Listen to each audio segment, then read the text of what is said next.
The dust was the first thing you knew and the last thing you forgot. It was a fine, red powder that coated everything in the New Mexico territory. A constant reminder that the land was patient and would one day claim all that moved upon it. It settled in the creases of your clothes, in the lines of your face, and at the back of your throat. A permanent taste of grit and thirst.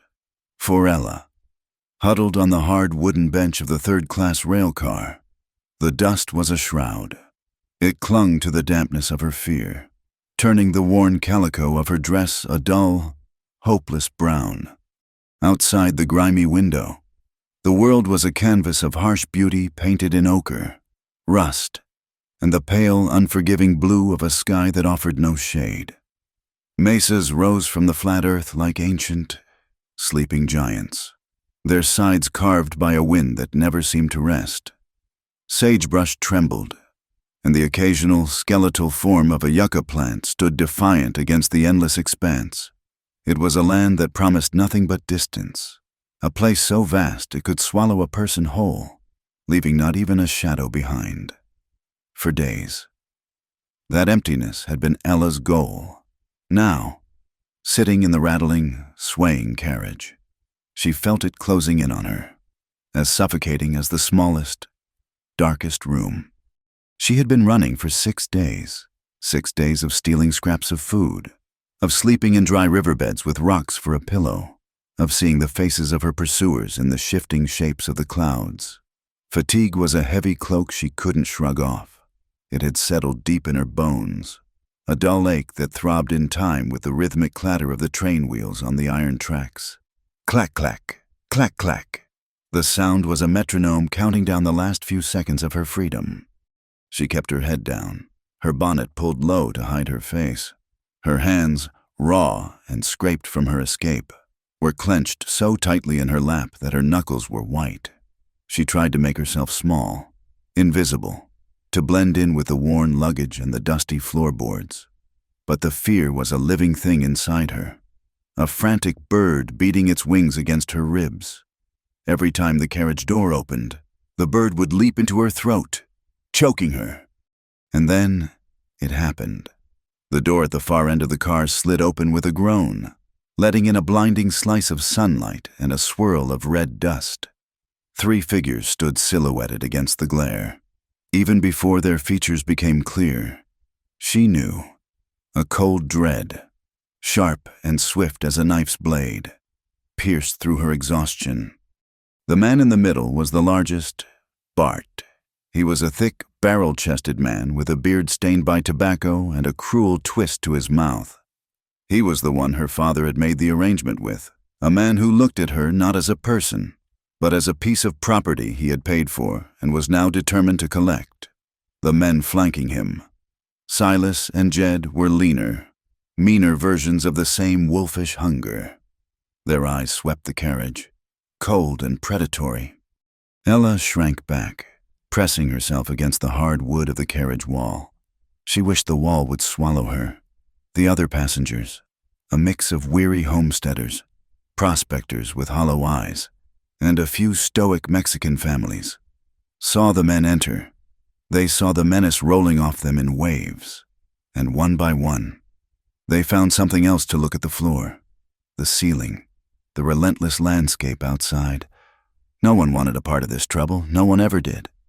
Bart's gaze landed on her, and a slow, triumphant smile spread across his face. He nudged Silas with his elbow, never taking his eyes off her. They started down the aisle, their heavy boots thudding on the wooden planks, the sound like dirt being shoveled onto a coffin. "Well, looky here." Bart's voice was a low rumble, carrying easily over the noise of the train. "Our little bird decided to take a trip. Thought you could fly the coop for good, did you?" Panic seized Ella. Her breath came in short, ragged gasps. There was nowhere to run. The aisle was blocked. The windows were too small to climb through, and even if she could, they were moving too fast. The desert would kill her just as surely as the men would. Her desperate eyes darted around the carriage, searching for any shield, any shadow, any hope at all. She saw faces hardened by indifference, eyes that slid away from hers. And then she saw him, He was sitting across the aisle, 2 rows down. He hadn't been there when she'd boarded. Or perhaps he had simply been so still, so quiet, that she hadn't noticed him. He was a cowboy. That much was clear from the worn, sweat-stained hat pulled low on his brow and the sturdy, dust-covered duster coat that fell around his frame. He sat by the window, but he wasn't looking at the scenery.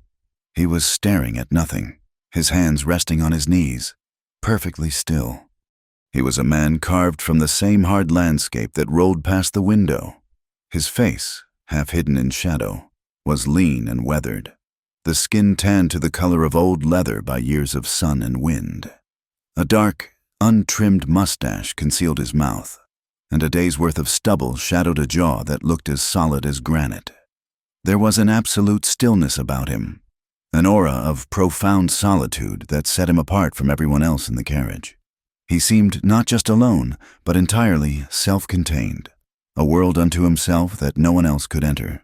He looked like a man who had seen too much to be surprised by anything, and who had long ago decided that the world's troubles were not his own. This was Weston Kane. Though she didn't know his name, all she knew was that he was a rock in a river of panic, an island of calm in her storm. Bart and his men were closer now. She could smell the stale whiskey on their breath, see the glint of possession in their eyes. "Time to come home, Ella," Bart said, his voice dropping to a low, possessive growl. "The deal's been made. Your PA gave his word."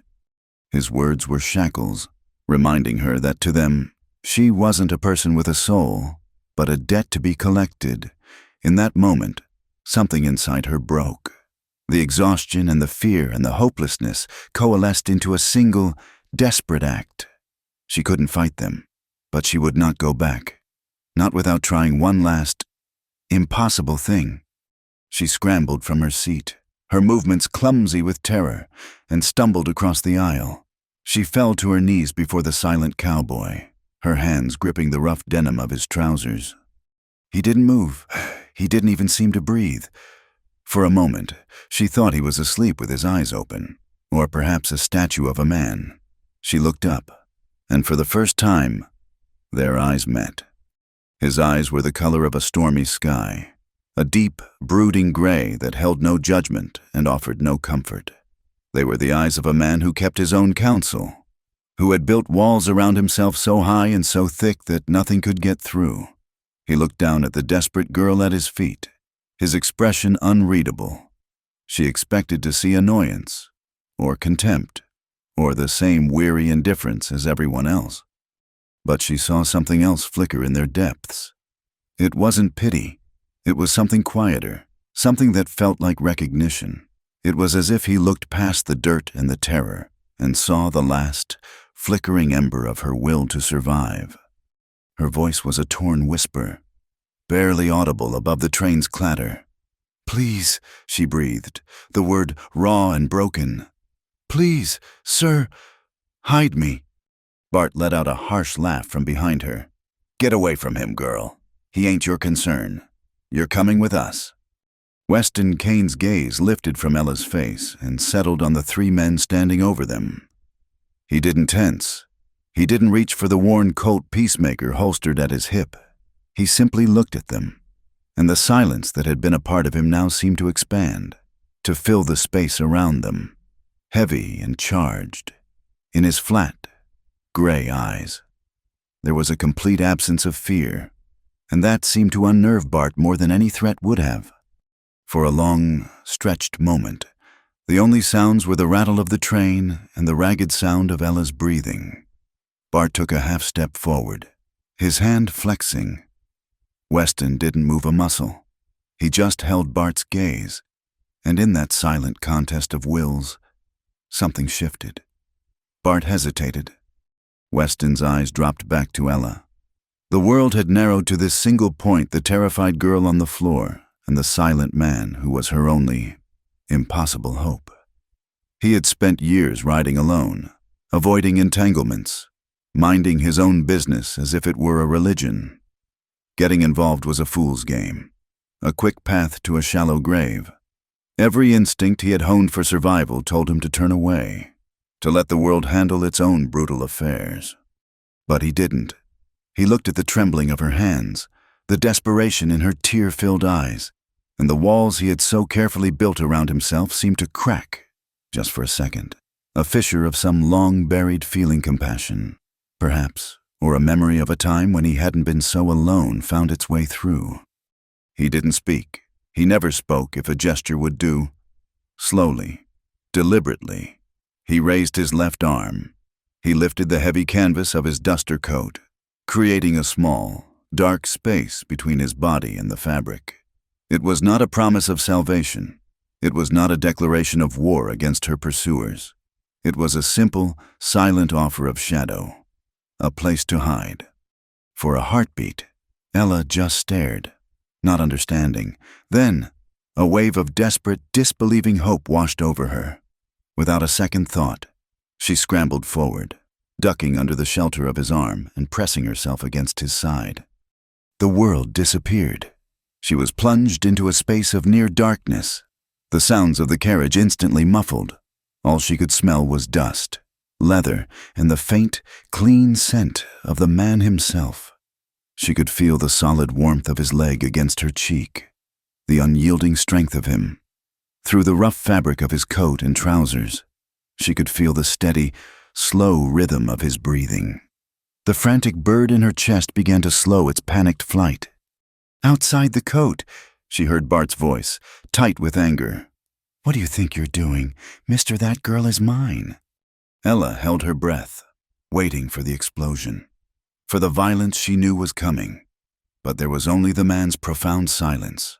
It was his only weapon, and his only shield. She felt a subtle shift in the muscles of his leg, the only sign that he was even aware of the threat.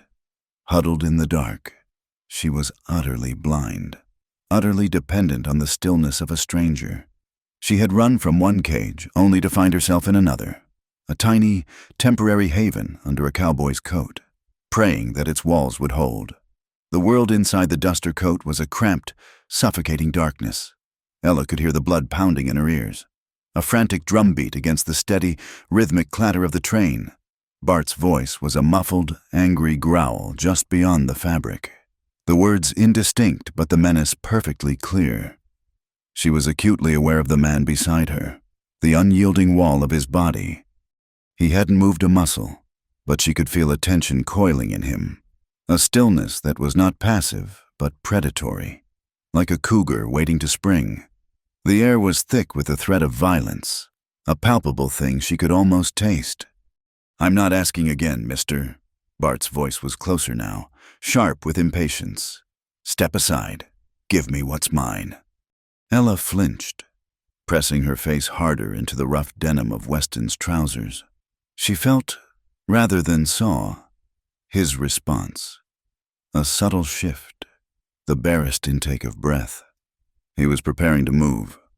The first sound was the scrape of a boot, followed by a grunt of effort as Bart likely reached for the coat. For her, what happened next was a blur of contained, brutal efficiency. Weston didn't rise in a dramatic flourish. He exploded from his seated position in a single, fluid motion. The coat was thrown back, and blinding light flooded Ella's vision. She saw Weston's body uncoiling, his elbow striking upward with the force of a piston. It connected with a sickening crunch to the underside of Bart's jaw. The big man's head snapped back, his eyes rolling white for a second as he staggered backward, crashing into Silas. It wasn't a brawl, it was a demolition. Before Jed could react, Weston's hand shot out, not in a punch, but with an open palm that slammed into the man's chest, shoving him off balance and sending him tumbling over a wooden bench. In the space of 2 heartbeats, he had created a small pocket of chaos, a brief window of opportunity. It wouldn't last. His gray eyes, cold and sharp as flint, locked onto Ella's. There was no time for words, no room for hesitation. His gaze was a command, a question, and a warning all in one. It flickered from her terrified face to the open carriage door at the end of the car, then back to her. In that single, silent exchange, the impossible plan was communicated. He was not going to win a fight against 3 men on a moving train while protecting her. So he was changing the battlefield. He reached down, his hand closing around her upper arm. His grip was like iron, strong and unforgiving, but not cruel. He hauled her to her feet as if she weighed nothing. She stumbled, her legs weak with shock and fear, her mind struggling to comprehend what was happening. Bart was shaking his head, roaring in fury, already pushing himself up. Silas was drawing a wicked-looking knife. The other passengers were screaming or cowering, a sea of pale, frightened faces. Weston didn't spare them a glance. His focus was absolute. He pulled Ella with him, moving toward the open door, toward the roaring wind and the blur of the passing landscape. The roar of the wind was deafening, snatching the breath from her lungs. Dust and grit stung her eyes. She could see the ground rushing past below, a deadly, fast-moving river of rock and sand. To jump was suicide. She tried to pull back, a panicked cry dying in her throat. This was madness, but Weston's grip was unbreakable. He half-dragged, half-carried her the last few feet. He glanced back once, saw Bart lunging for them, and knew their time was up. He didn't pause at the edge. He didn't give her time to think or to scream. He simply wrapped his free arm around her waist, pulling her tight against his hard body, turning them so his back would take the brunt of the initial impact. "Hold on." The words were a rough growl torn away by the wind, the first he had spoken to her. And then he jumped. For a terrifying, weightless second, they were suspended between the train and the earth. Ella's stomach lurched into her throat. The world was a spinning vortex of blue sky and brown land. She instinctively squeezed her eyes shut, burying her face against his chest, bracing for the end. The impact was a violent, shattering explosion of pain. They hit the sandy embankment beside the tracks, and the world dissolved into a brutal tumble of limbs, rock, and thorns. They rolled, over and over, the momentum of the train flinging them down the slight decline. She felt a sharp, searing pain in her shoulder as it struck a rock. Her head snapped back, and for a moment, the bright sun went black. Weston's body was a shield, absorbing the worst of the fall. His arms clamped around her like a vice, keeping her from being thrown clear. They finally came to a stop in a tangle of limbs at the bottom of the shallow ditch. Hidden from the tracks by a line of creosote bushes, the world was silent, save for the high-pitched ringing in Ella's ears and the sound of her own gasping breaths. The roar of the train was already fading into the distance, its rhythmic clatter growing fainter and fainter until it was gone, swallowed by the immense silence of the desert. Ella lay there, stunned, every inch of her body screaming in protest. Her dress was torn, her skin scraped and bleeding. Dust filled her mouth and nose. She tried to move, but a wave of dizziness washed over her.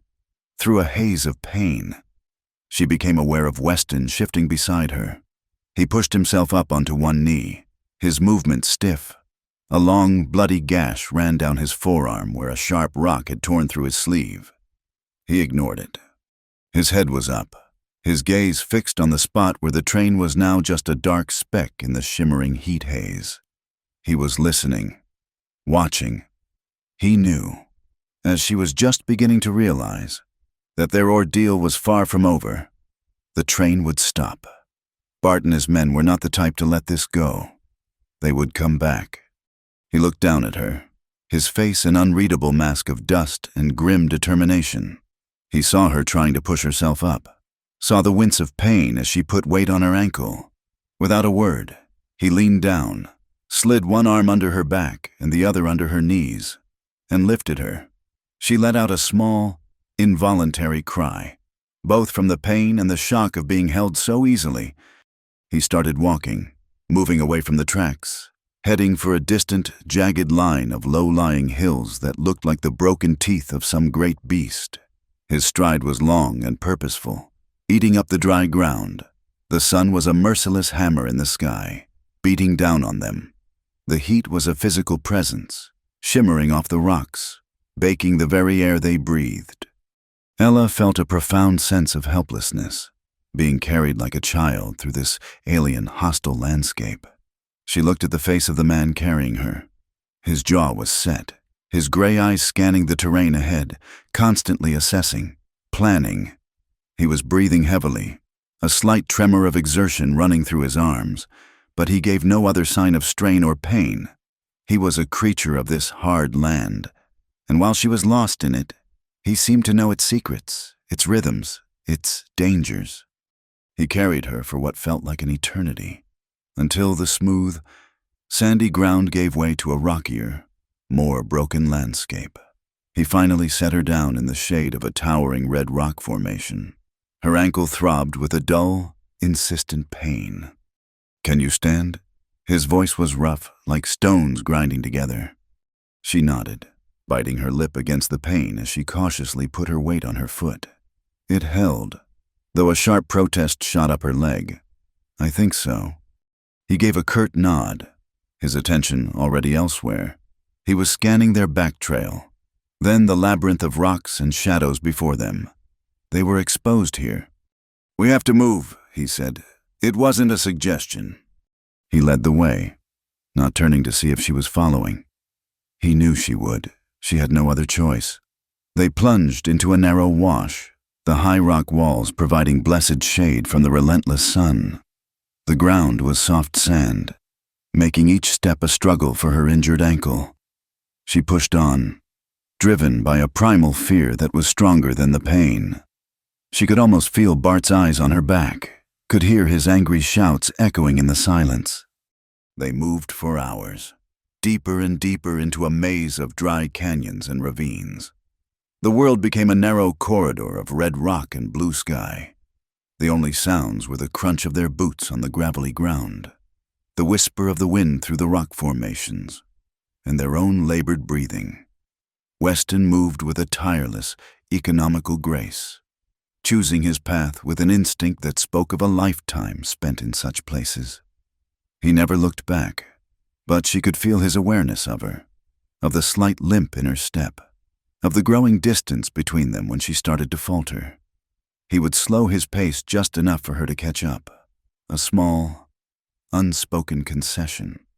Finally, as the sun began to dip toward the horizon, painting the canyon walls in fiery shades of orange and purple, he stopped.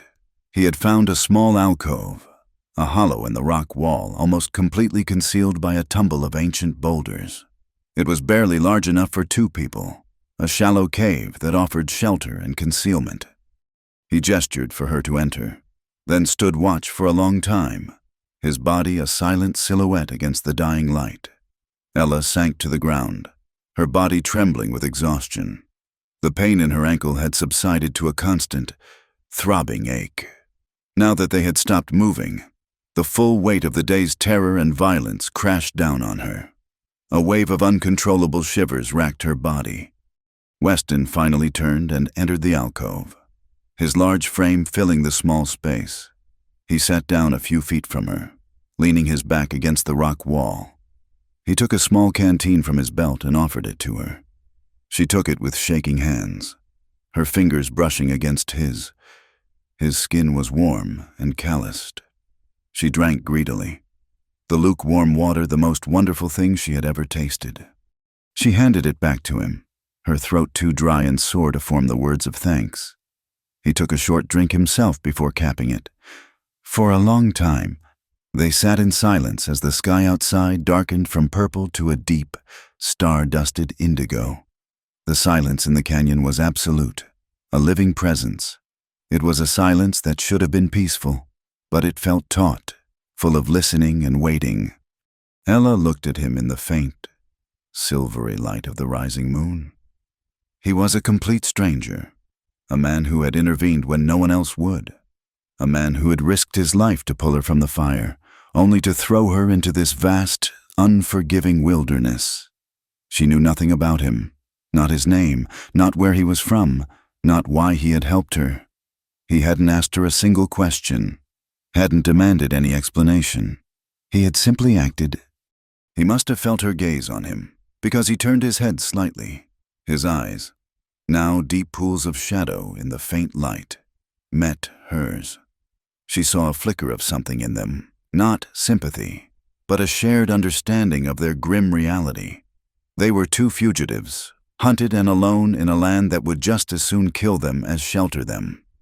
He broke the long silence, his voice low and devoid of emotion. Yet it carried an undeniable weight, the weight of a promise and a command.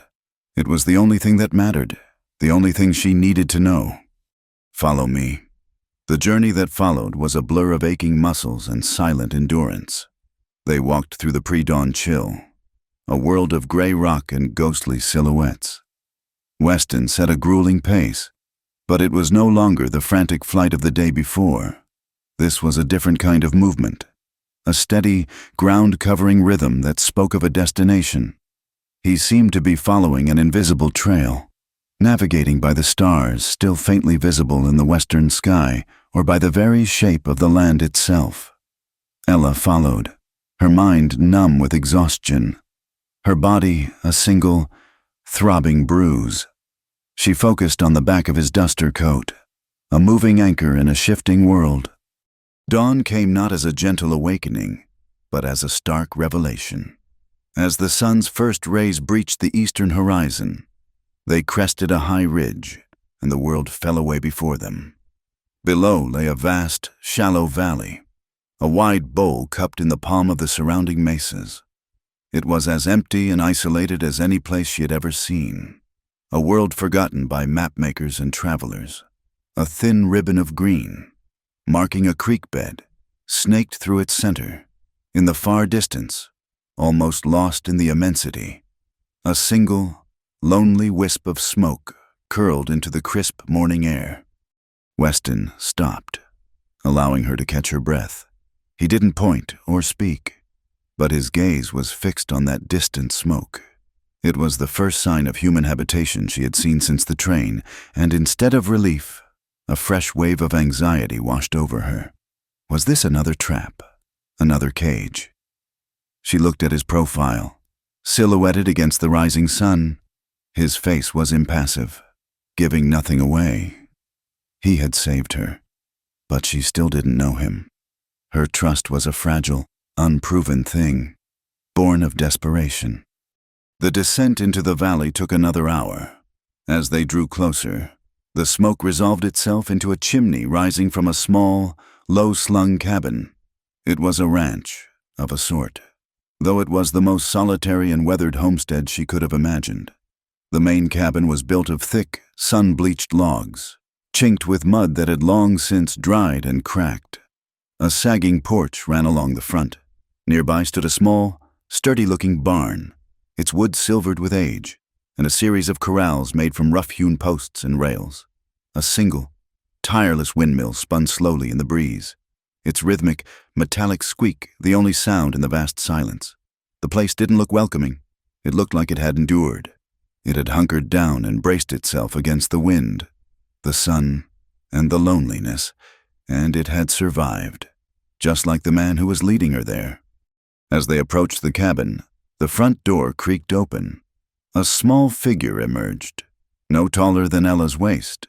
It was a boy, perhaps 7 years old, with a shock of unruly blonde hair and wide, serious eyes the color of a summer sky.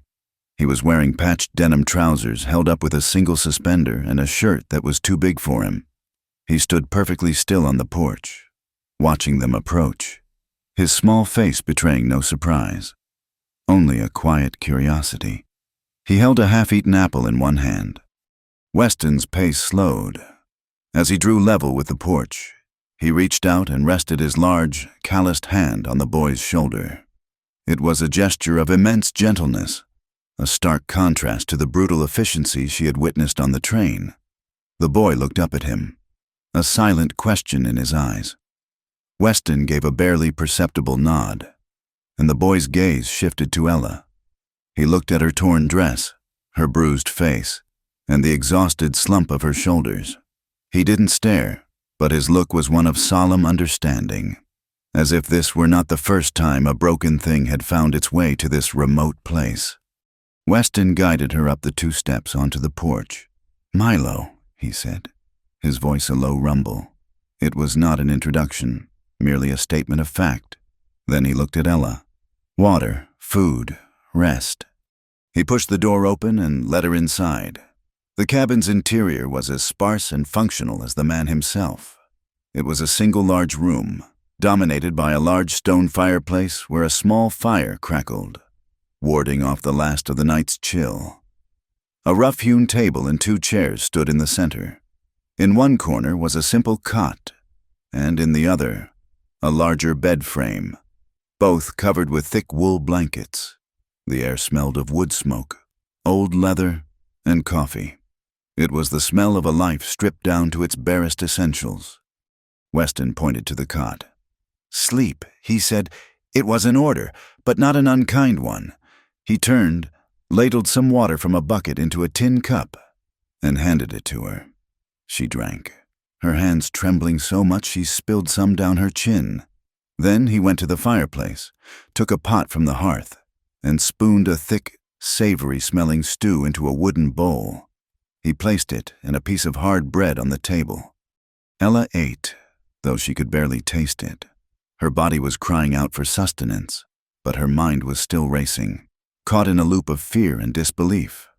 The little boy, Milo, sat at the other end of the table, quietly finishing his apple, his eyes watching her with a gravity that was unnerving in one so young.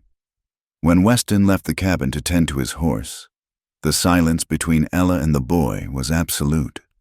After she finished the last of the stew, a wave of exhaustion so profound it felt like a physical blow washed over her. She stumbled to the cot and collapsed, not even bothering to pull the blanket over herself.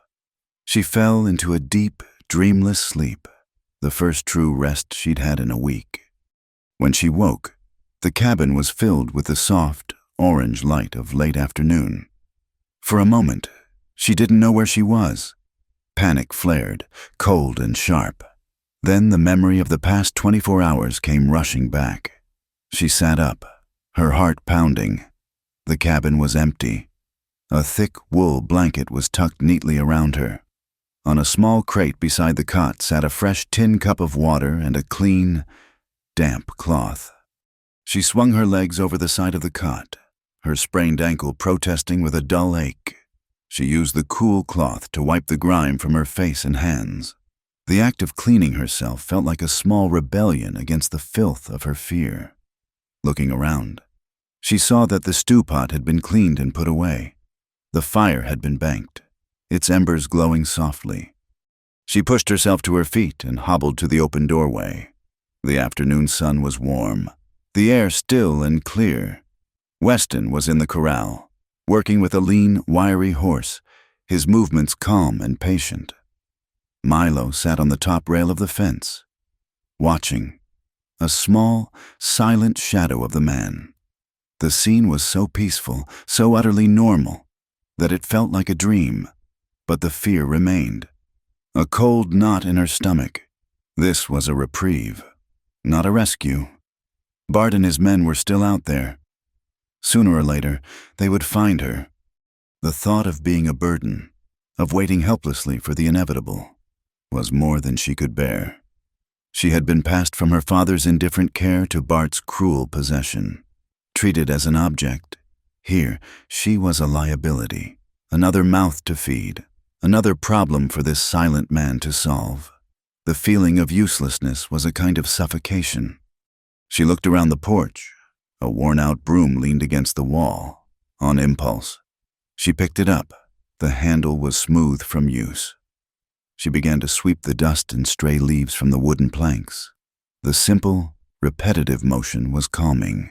Sweep, sweep, sweep. It was a small thing, a useless thing in the face of their danger, but it was something she could do. It was a way to push back against the paralysis of her fear. From the corner of her eye, she saw Weston pause in his work.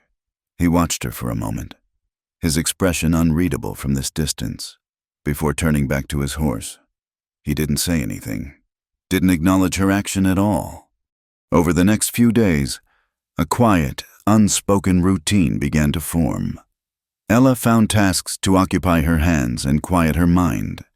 She discovered a small, neglected chicken coop behind the barn and began collecting the eggs each morning. She found a pile of mending in a basket by the hearth, Milo's torn shirts and Weston's worn work clothes, and set about repairing them with the small sewing kit she found tucked inside. She learned the path to the creek and hauled buckets of water back to the cabin. Her actions were born of a desperate need to earn her keep, to not be a ghost haunting this silent house. But as the days passed, the work became something more. It became a way of rejoining the world of the living. The solid feel of an egg in her palm, the pull of a needle through rough fabric, the cool splash of water on her wrists, these simple, physical sensations were anchors, pulling her back from the edge of despair. Weston never spoke of her work. He never thanked her or praised her. In fact, he barely spoke at all. Their days were lived in a profound quiet, punctuated only by the sounds of the ranch and Milo's occasional, soft-spoken questions. But Ella began to notice things. One sweltering afternoon, as she was weeding the small, struggling vegetable patch near the cabin, she felt the sun beating down on her head. She paused, wiping sweat from her brow, and saw that a dipper of cool water had been left on the stump beside the well pump, sitting in the shade. She knew he had put it there. Another day, after hours spent scrubbing clothes by the creek, she came back to find a large, flat stone, a perfect seat, placed in the shade of the lone cottonwood tree that grew by the water's edge. She had been sitting uncomfortably on the jagged bank all morning. These small, silent gestures were his language. They were acknowledgments, more meaningful than any words of thanks. They told her that he saw her. He saw her efforts, saw her exhaustion, saw the way she limped when she thought no one was watching. He didn't offer pity, which she would have hated. He offered practicality, a quiet easing of her burdens that asked for nothing in return. She began to watch him, too. She saw the way he taught Milo how to whittle a piece of wood, his large, rough hands guiding the boy's small ones. She saw the way he would stand on the porch at dusk, his gaze sweeping the vast, empty horizon, a silent, tireless sentinel. She saw a deep weariness in him, a solitude that seemed as old and as vast as the land itself. He had rescued a boy, and now he had rescued her. He was a collector of broken things, a guardian of a lonely outpost at the edge of the world. One evening, she found Milo sitting on the porch steps, trying to fix a small wooden toy, a crudely carved horse with a broken leg. His small face was furrowed in concentration. Ella sat down beside him. "Can I help?" she asked softly. Milo looked up, surprised, then shyly handed her the pieces. Her fingers, nimble from her mending, found a way to fit the leg back into its slot. She used a strip of cloth from her mending basket and a bit of pine sap Weston used for repairs to bind it tightly. She handed the repaired horse back to the boy. He took it, his eyes wide. He looked from the horse to her face, and a small, slow smile, the first she had seen from him, spread across his lips. "Thank you," he whispered. Later that night, as Weston banked the fire, he found the small wooden horse sitting on the mantelpiece, its leg neatly splinted. He looked at it for a long moment. Then his gaze drifted across the room to the cot where Ella lay, pretending to be asleep. He didn't speak, but in the flickering firelight, she thought she saw the corner of his mustache twitch, just for a second. It was a fragile, uncertain piece, an oasis of quiet routine in a world of danger. She didn't know how long it would last, but for the first time in a very long time, when she closed her eyes, she didn't immediately see the faces of the men who were hunting her. Instead, she saw a silent man, a quiet boy, and the slow, steady spin of a windmill against an endless sky. The evenings were the quietest time. After the sun had bled its last colors across the horizon and the vast, star-dusted night had settled over the valley, a different kind of silence would fall. It was deeper than the silence of the day, which was always punctuated by the cry of a hawk or the ceaseless spin of the windmill. This was a close, intimate quiet, contained within the 4 log walls of the cabin. Milo. worn out from his small adventures, would be asleep on his cot, his breathing a soft, steady rhythm in the stillness. This was the time for chores that required no daylight mending by the fire, oiling leather, or cleaning up after the simple evening meal. Tonight, it was the dishes. A large basin of hot water sat on the edge of the main table, steam rising in soft curls that caught the flickering firelight. Ella stood before it, her hands submerged in the warmth, methodically scrubbing the wooden plates. Weston was beside her, a dry flour sack in his hands, taking each clean dish she passed him and wiping it dry with slow, deliberate motions. They had worked this way for several evenings now, in a comfortable, unspoken partnership. The shared, simple task was a kind of language in itself, a small ritual of domesticity that felt both strange and deeply comforting to Ella. In the small circle of light from the fire and a single tallow candle, the rest of the dark, dangerous world seemed to recede, held at bay by the thin log walls. But the peace she felt was always fragile. A coyote's distant howl, a sudden gust of wind rattling the cabin's single window, any unexpected sound could bring the fear rushing back, cold and immediate. Tonight, it was the clatter of a tin cup, which slipped from her soapy fingers and hit the wooden floor with a sound that seemed as loud as a gunshot in the quiet room. She flinched violently, a gasp catching in her throat, her hands flying to her mouth, her eyes wide with a familiar terror, darted to the dark rectangle of the window. For a heart-stopping second, she was back on the train, the boots of her pursuers thudding down the aisle. Weston didn't move, but she felt his stillness beside her, a sudden, focused attention. He didn't ask if she was all right. He simply waited. The sound of Milo turning in his sleep, a soft sigh, was enough to break the spell. The cabin was safe. She was safe. For now. Shakily, she bent down to retrieve the cup, her hands trembling. She plunged it back into the hot water, her knuckles white. "I'm sorry," she whispered, her voice thin and unsteady.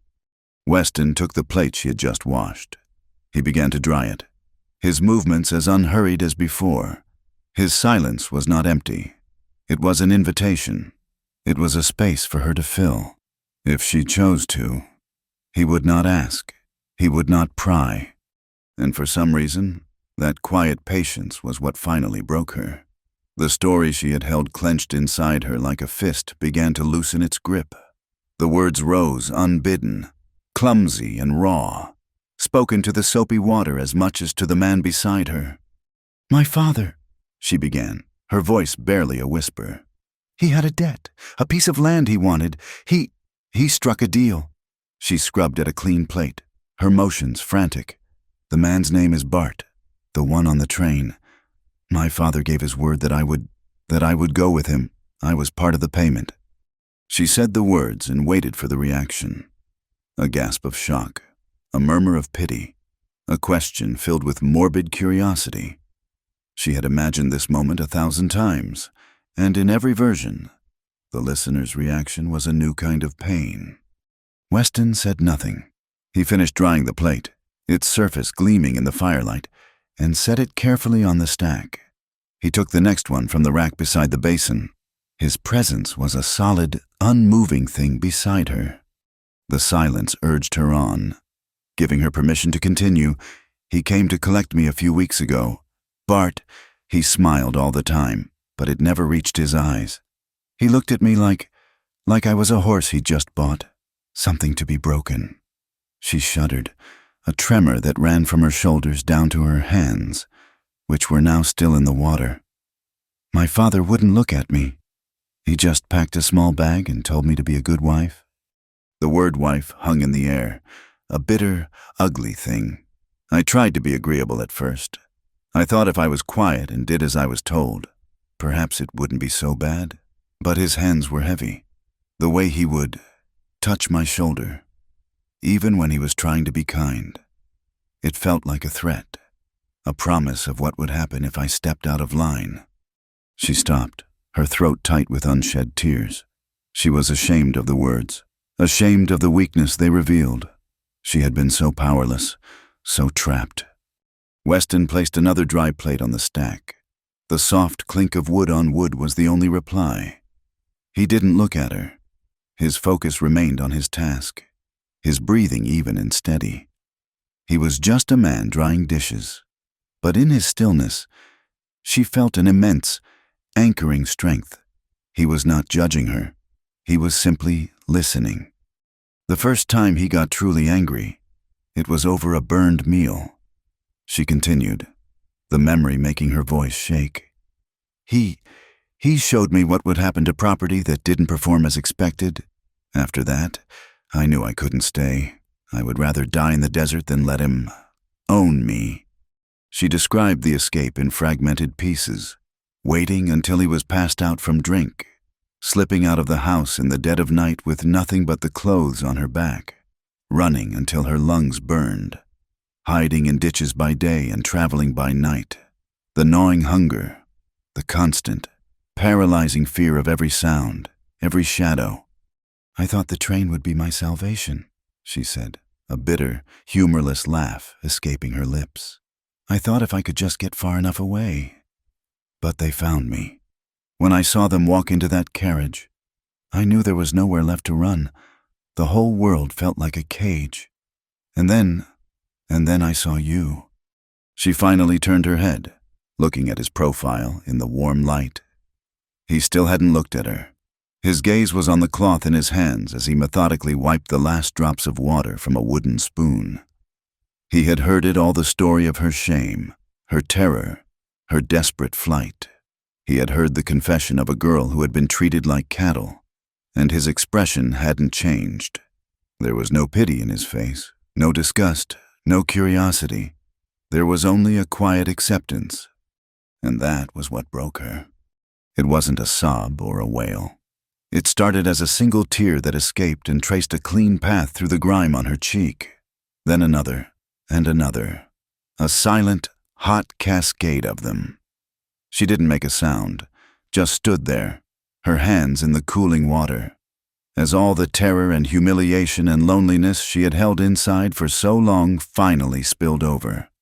She cried because for the first time, her story had been heard without being judged. She wasn't a problem to be solved, a curiosity to be examined, or a burden to be pitied. He had given her something no one else had, the simple dignity of being heard. His silence was not an absence of caring. It was a profound form of it. It was a quiet space where her pain could simply exist, without apology or explanation. Weston finished drying the last spoon. He placed it quietly on the table. He still didn't speak, still didn't look at her, but he took the dry flour sack, the one he'd been using, and gently, without a word, placed it on the edge of the basin. Next to her hand, it was an offering, a clean, dry cloth, for her tears, if she wanted it. Then he turned and walked quietly to the fireplace, adding a log to the dying embers. He moved with the same deliberate economy as always, giving her space, giving her privacy in her grief, even as he stood only a few feet away. The tears subsided as quietly as they had begun. Ella took the cloth he had left for her and dried her face. She felt lighter, emptied of a poison she hadn't even realized she was carrying. The fear was still there, a coiled snake in the pit of her stomach, but it no longer had the same suffocating power. It had been spoken aloud. It had been heard. She finished her task, pouring the gray water out the back door into the dust. She stacked the clean, dry dishes on the shelf by the hearth. The cabin was quiet again, but the silence had changed. Before, it had been a silence of strangers. Now, it was a silence that held a shared secret, a shared understanding. She went to her cot and lay down, pulling the blanket up to her chin. Across the room, Weston sat in his chair by the fire, his back to her, looking into the flames. He didn't say goodnight. He didn't need to. In the quiet language that was uniquely his, he had already said everything. The confession, spoken into the quiet of the cabin, did not leave a scar on the silence. Instead, it seemed to cleanse it. In the days that followed, The air between Ella and Weston felt different, lighter, clearer, like the sky after a cleansing rain. The silence was no longer a space between strangers, but a shared territory, a quiet understanding that needed no words to furnish it. The terrible story was now a known thing.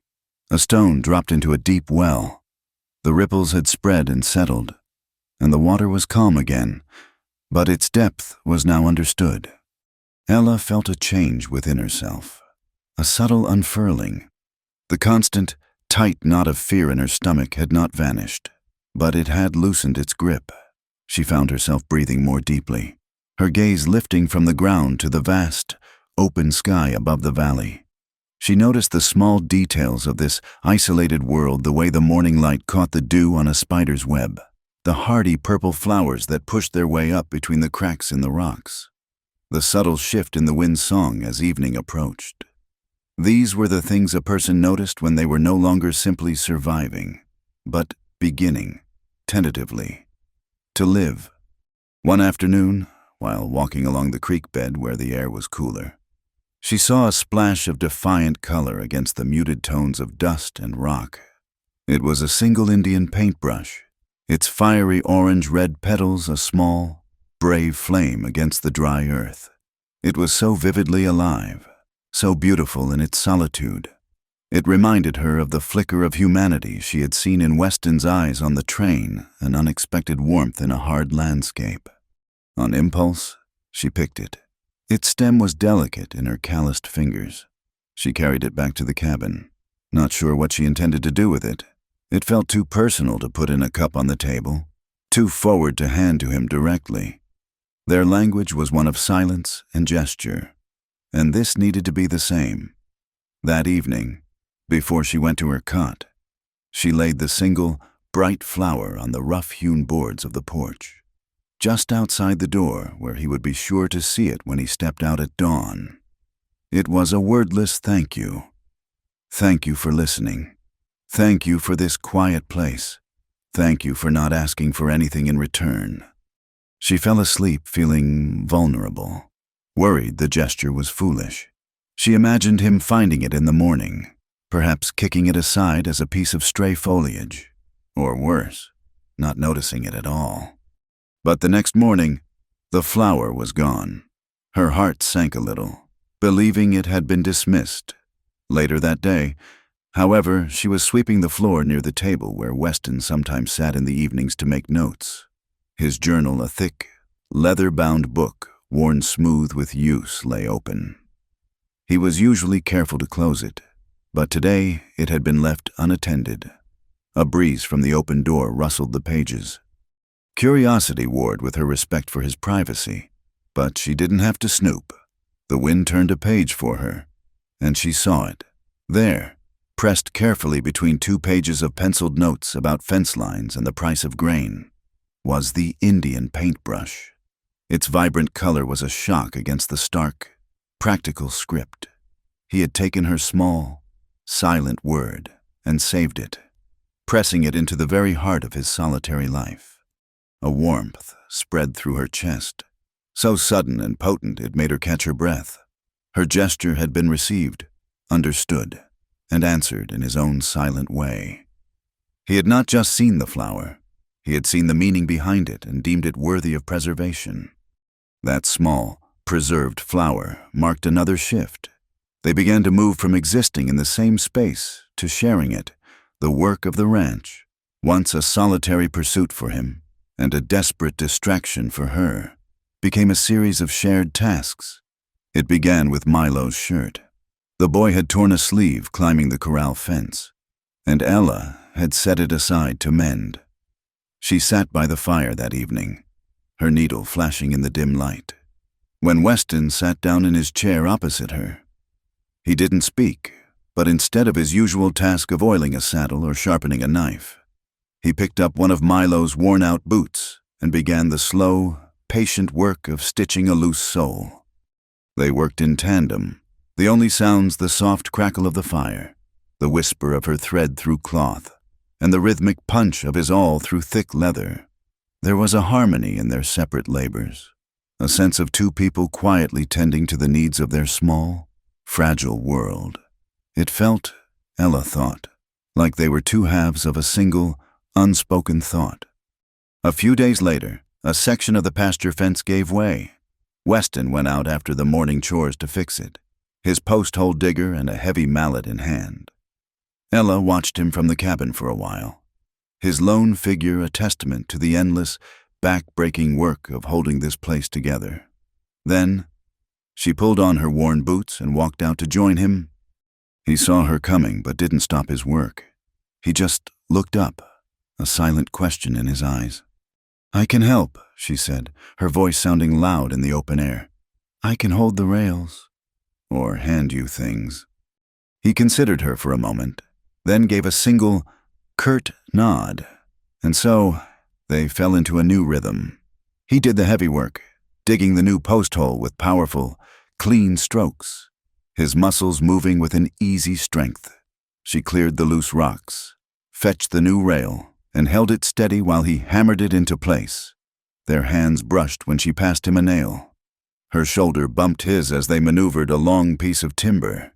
Each touch was accidental, functional, and yet it sent a small jolt through her.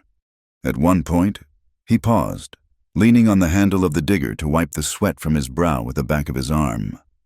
He looked at her, standing there with the sun in her hair, her face smudged with dust, holding a hammer out to him. A real, small smile touched the corner of his mouth, a brief flash of warmth that lit up his stern features before vanishing. "Thank you," he said. The two words were rough, as if they were unused to his tongue, but they were genuine. "You're welcome," she replied softly. They were learning to breathe again. For years, her life had been a series of short, shallow breaths, the panicked breathing of a cornered animal. There was never enough air, never enough space. But here, in this vast, quiet valley, working under the wide-open sky, she felt her lungs expand. The rhythm of the work digging, lifting, hammering was a steady, grounding beat. It was the opposite of running. It was the act of building, of mending, of putting down roots, however shallow and temporary they might be. The kitchen, once a place of solitary chores, became a shared space. They learned to move around each other without words, a silent dance of domesticity. When she reached for the flour, he was already placing a bowl on the table for her. When he began to chop vegetables for a stew, she filled a pot with water and set it on the fire. They learned each other's habits, anticipated each other's needs. This growing intimacy was woven from 100 tiny, unspoken threads. It was in the way he started leaving the coffee pot on a warm part of the hearth in the mornings, knowing she would be up soon. It was in the way she took to mending the small tears in his duster coat before he even noticed them. It was in the way Milo would now naturally gravitate between them, showing a carved toy to Weston for approval, then bringing it to Ella to admire the detail. They were, without ever having discussed it, becoming a unit, 3 solitary people weaving their lives together out of necessity. And now, perhaps, something more. No one ever said, "What are we?" The question was too large, too sharp-edged for the delicate thing that was growing between them. To name it would be to risk breaking it. It wasn't a courtship. There were no pretty words, no promises. It was something wilder, quieter, and perhaps stronger. It was a bond forged in shared danger and nurtured in shared silence. But their awareness of each other deepened. Their gazes, which had once been carefully averted or purely functional, began to linger. Ella would look up from her sewing and find him watching her from across the room, his gray eyes holding an expression she couldn't quite decipher, a look of profound stillness and something else, something softer. He would turn from the corral and see her on the porch, and for a long moment, they would just look at each other across the dusty yard, a silent acknowledgement passing between them. One evening, they stood together on the porch, watching the sunset. It was a spectacular sight. The sky set ablaze with streaks of crimson, gold, and violet. The mesas in the distance were transformed into deep purple shadows. Milo sat on the steps below them, drawing patterns in the dust with a stick. For a long time, neither of them spoke, simply sharing the beauty of the moment. The landscape that had once seemed so terrifying and hostile to Ella now felt like a sanctuary. Its vastness was no longer a threat, but a shield. "I used to be afraid of so much space," she said quietly, her voice almost carried away by the evening breeze. "I thought it would swallow me whole." Weston didn't reply, but he turned his head to look at her. The dying sun painted one side of his weathered face in gold, leaving the other in shadow. His gaze was steady, and it held hers for more than just a passing moment. In his eyes, she saw a reflection of the vast, quiet land he called home, a place of solitude. Yes, but also of deep, unshakable strength. And for the first time, when he looked at her, she didn't feel like a rescued girl. She felt seen. He gave a slow, almost imperceptible nod, as if to say he understood. Then he turned his gaze back to the horizon. The first star of evening was just beginning to prick the deepening twilight. The seed of their connection, planted with a single wildflower, had taken root in the silence and was beginning, ever so slowly, to grow toward the light. The peace of the valley was a fragile, handmade thing, and it was shattered by the sound of a horse that did not belong. It was late afternoon, the sun casting long, golden fingers across the yard. Ella was hanging the last of the mended laundry on a line stretched between the cabin and a sturdy juniper tree. The clean, damp scent of lye soap filled the air. Milo was on the porch steps, engrossed in a quiet game with his whittled horse, creating a miniature corral from a handful of twigs. The rhythmic thwack of an axe came from behind the barn, where Weston was splitting firewood for the coming night. It was a scene of such profound, simple peace that it felt as if it could last forever. The sound came from the north, from the high ridge they had descended on that first morning. A faint, rhythmic beat, not the familiar, plodding gait of Weston's own horse, but the quicker, more purposeful sound of several horses being pushed hard. Ella froze, a clothespin in her hand, her head tilted. The sound was wrong. It was an intrusion, a foreign note in the valley's quiet symphony. Behind the barn, the chopping stopped. The silence that followed was more alarming than the sound itself. A moment later, Weston appeared, the axe still in his hand. He wasn't looking at her. His gaze was fixed on the ridgeline, his body coiled and utterly still. He had heard it too. His face, which had softened in recent weeks, was now a hard mask of granite, the muscles in his jaw tight. Milo, sensing the sudden tension, looked up from his game, his blue eyes wide and questioning. Then they appeared, 3 dark figures on horseback, silhouetted against the bright afternoon sky as they crested the ridge. Even from a distance, their posture was unmistakable. A predatory slouch, the posture of hunters who had finally cornered their prey. "Ella!" Weston's voice was a low, sharp command, cutting through the sudden stillness. It held no panic, only a chilling, absolute focus. "Get the boy. Go inside, now. Bolt the door and stay away from the window." The spell of peace shattered into 1,000 pieces.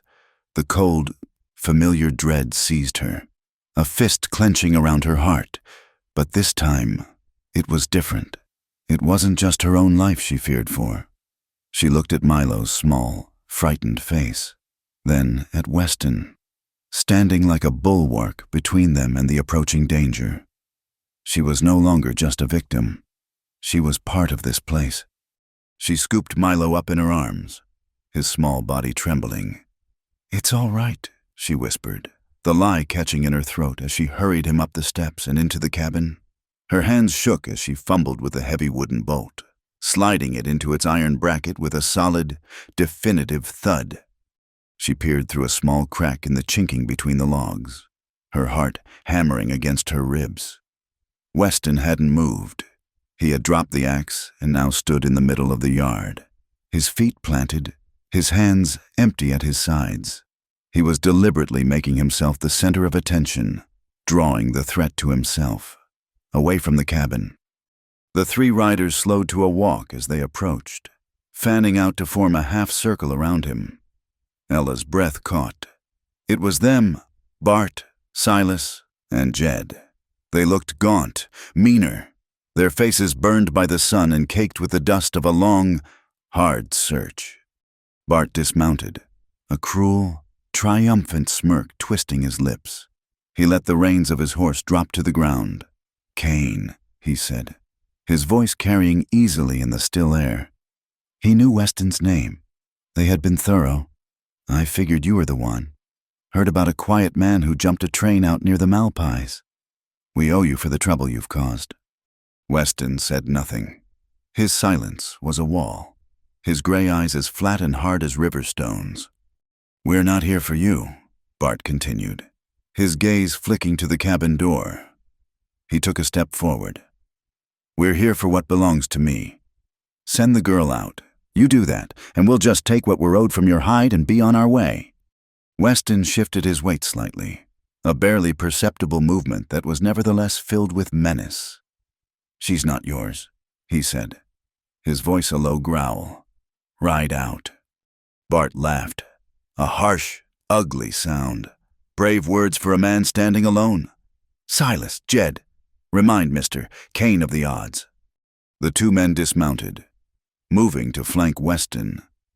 Silas drew the same wicked-looking knife Ella remembered from the train. Jed pulled a heavy, weighted club from his saddle. They advanced slowly, cautiously. They had seen what Weston could do, and they weren't taking any chances. From her vantage point, Ella saw it all. It was a terrifying, brutal dance. Weston moved with a speed and ferocity that belied his size. He sidestepped Silas's lunging knife thrust, using the man's own momentum to send him stumbling into Jed. He landed a solid, driving punch into Jed's stomach that made the man double over with a wheezing gasp. But he was outnumbered. As he turned from Jed, Bart charged, his powerful body slamming into Weston like a runaway wagon. The two men crashed to the ground in a cloud of dust, trading furious, desperate blows. Weston was stronger, but Bart was heavier and fought with a wild, unrestrained ferocity. Silas and Jed recovered, scrambling to join the fray. It was no longer a fight. It was an onslaught. They were on him, a tangle of limbs, fists, and flashing steel. Ella watched in horror as the blade of Silas's knife arced down. Weston cried out, a sharp, ragged sound of pain that tore through her. He kicked out, sending Silas sprawling, but the damage was done. A dark stain was spreading across his left shoulder. He fought like a cornered wolf, driven by a primal need to protect his territory. He managed to get to his feet, throwing Jed off him with a surge of strength. He caught Bart with an elbow to the face, sending the bigger man staggering back, blood pouring from his nose. For a moment, it looked like he might prevail, that his sheer will could overcome the impossible odds. Then, from the corner of her eye, Ella saw Milo. He had crept to the cabin's single, small window. His small hands pressed against the glass, his face pale with terror as he watched the brutal scene unfold. Their eyes met, and in his, she saw a reflection of her own helplessness. Something inside her snapped. The terror was still there, a shrieking thing in the back of her mind, but another feeling rose to meet it. Hot and fierce rage. Rage that these men had violated this quiet place. Rage that they were hurting the man who had shown her nothing but silent kindness. Rage that they were terrorizing a small, innocent boy. Her gaze flew around the cabin. Over the cold fireplace, mounted on two wooden pegs, was Weston's rifle, a long, heavy Winchester. She had seen him clean it, but she had never touched it. The thought of using it was terrifying, alien, but the thought of doing nothing was worse. She moved as if in a dream, her limbs feeling clumsy and disconnected. She pulled a chair over, climbed onto it, and stretched to lift the heavy rifle from its mount. It was heavier than she had imagined, cold and solid, and smelling of gun oil. She nearly dropped it as she climbed down. Outside, the fight had reached its brutal climax. Weston was slowing, his movements becoming sluggish. The wound in his shoulder was bleeding freely, his left arm hanging almost useless at his side. He managed to land another blow on Silas, but as he did, Bart saw his opening. He lunged, not with his fists, but with his full weight, driving his shoulder into Weston's side. Weston stumbled, his balance failing him. Jed was there, his club rising and falling in a vicious arc. It connected with the side of Weston's head with a sickening, wet thud. Weston collapsed. He didn't fall. The strength simply left his body, and he crumpled into the dust. Face down, he lay still. A scream built in Ella's throat, but she choked it down. There was no time. Bart was standing over Weston's still form, breathing heavily. He turned his bloody face toward the cabin, a triumphant, ugly leer on his lips. "It's over. Girl, come on out, or we'll burn this whole place to the ground with you in it." Ella's hands were shaking so violently she could barely work the rifle's lever action. She didn't know how. She had seen Weston do it. She pulled at the lever, her clumsy fingers fumbling. It finally gave way with a loud clack, sliding a brass cartridge into the chamber. The sound was a death sentence or a prayer. Her eyes were blurred with tears, her vision swimming. She couldn't see the sights, couldn't aim properly. She rested the heavy barrel on the windowsill, her cheek pressed against the cold, smooth wood of the stock. She saw the three men, dark shapes against the bright dust. They were starting toward the cabin. She wasn't trying to kill. The thought was too monstrous to comprehend. She was trying to protect, to make a noise so loud it would drive the wolves from the door, to stand. For the first time in her life, between the violence of the world and the people she cared for, she squeezed her eyes shut and pulled the trigger. The explosion was deafening in the small cabin, a violent, world-shattering roar. The rifle kicked back with a force that slammed into her shoulder, throwing her backward off the chair and onto the hard floor. The smell of gunpowder, acrid and sharp, filled her lungs. Her ears were ringing. For a moment, she was completely disoriented. Then she scrambled back to the window. Outside, the three men were frozen in place. The bullet had gone wide, splintering a chunk of wood from the porch railing a few feet to their left. It wasn't the accuracy that had stopped them. It was the act itself. The terrified girl, the property, had fought back. This was no longer a simple matter of collection. Bart stared at the cabin, his face a mask of disbelief and fury. He looked down at Weston, who hadn't moved. He looked at his two men, who were glancing nervously at each other. They had what they came for. In a way, the man who had stood in their way was down, but the prize was now inside a fortified cabin with a rifle. He spat a curse into the dust. "This ain't over," he snarled, his voice raw with hatred. He gestured angrily to his men. "Let's go. He's not worth a bullet." They remounted their horses. Their movements hurried now.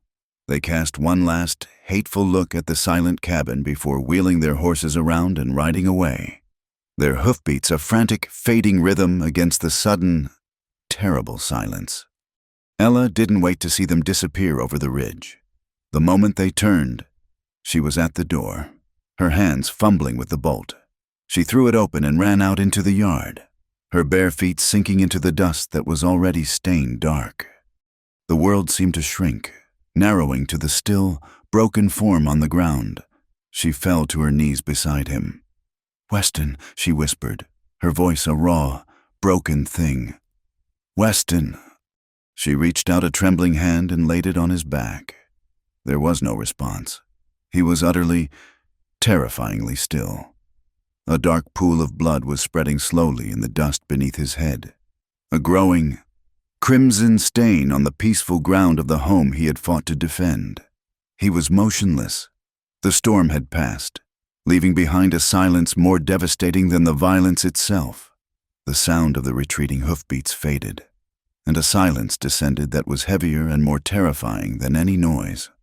For a frozen moment, Ella could only stare at Weston's still form, the dark blood pooling in the thirsty dust. The world narrowed to that single, devastating image. The protector was broken. The rock had crumbled. Then, from the cabin doorway, a small, choked sob broke the stillness. "Milo?" The sound pierced through Ella's shock and horror, a shard of glass in the numbness. It was a reminder. The storm had passed, but she was not alone in the wreckage. She was no longer just the one who was saved. She was now the one who had to save. The time for hiding, for cowering, for being the victim, was over. It had ended the moment she pulled the trigger of that rifle.